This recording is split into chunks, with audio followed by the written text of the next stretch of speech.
My stepsister framed me for causing her allergic reaction, so my 3 brothers locked me in a cramped, airless cellar and chained the door shut. I weakly pounded on the cellar door, begging my brothers to let me out. James, my oldest brother and a business tycoon, coldly scolded me before leaving. It's bad enough that you usually bully Lily, but deliberately feeding her seafood when you know she's allergic? Were you trying to kill her? Stay in there and think about what you've done. William, my second brother and a rising music star, and Henry, my third brother and a genius painter, both sneered.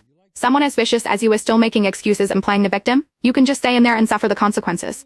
With that, they carried my trembling stepsister Lily in their arms and rushed her to the hospital. As the oxygen slowly ran out, each breath became more labored until I finally died in that cellar. 3 days later, when my brothers returned home from the hospital with Lily, they finally remembered me. But by then I had already suffocated to death in that cramped cellar. I died from lack of oxygen in that cellar. When I regained consciousness, I found my spirit hovering next to my 3 brothers. They had just returned to their mansion. James and William more gently helping Lily, speaking to her kindly. Thank goodness we got you to the hospital in time. You're recovering so quickly. Henry fussed over her with obvious concern. The doctor said your body is still weak and needs proper nourishment. He then eagerly served Lily a large piece of meat. A servant hesitantly spoke up, young masters, Miss Rachel hasn't made a sound in the cellar for 3 days now. James snorted and cut her off. Today is a happy day minus Lily's coming home from the hospital. Why bring up that troublemaker? The servant tried to continue, but William and Henry's cold glare silenced her. That wretched girl must have known about the seafood allergy and deliberately made an entire seafood dinner. William fumed. And I thought she was finally starting to accept Lily. Turns out it was all premeditated, Henry added angrily. Lily put on a frightened expression and timidly said, Fake sister is being punished because of me. She's been alone in that cellar for so many days.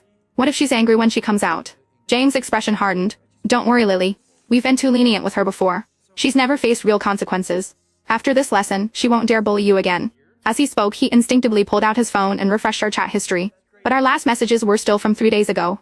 In those 3 days I hadn't sent a single message or made a single call. James' eyes flashed with anger. That ungrateful brat, it's been days and she hasn't even sent one message asking how Lily is doing.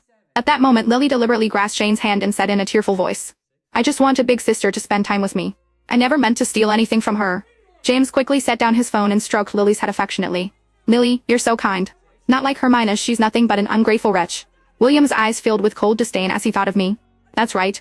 She dares to harm family just to get attention? She's truly despicable. Henry nodded in vehement agreement and sneered, unless she's learned her lesson and is willing to kneel and apologize to Lily, I'll throw her out of this house myself.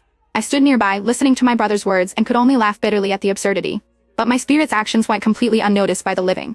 Ever since our parents died when I was young, my 3 brothers had devoted all their attention to me. One day, I said I wanted a playmate my own age, so my brothers went to an orphanage and adopted Lily as my stepsister. I opened my heart to Lily's arrival, but in front of my brothers she repeatedly framed me, causing them to grow more and more distant from me with each passing day. Including this time minus my 3 brothers locked me in that tiny cellar without a second thought.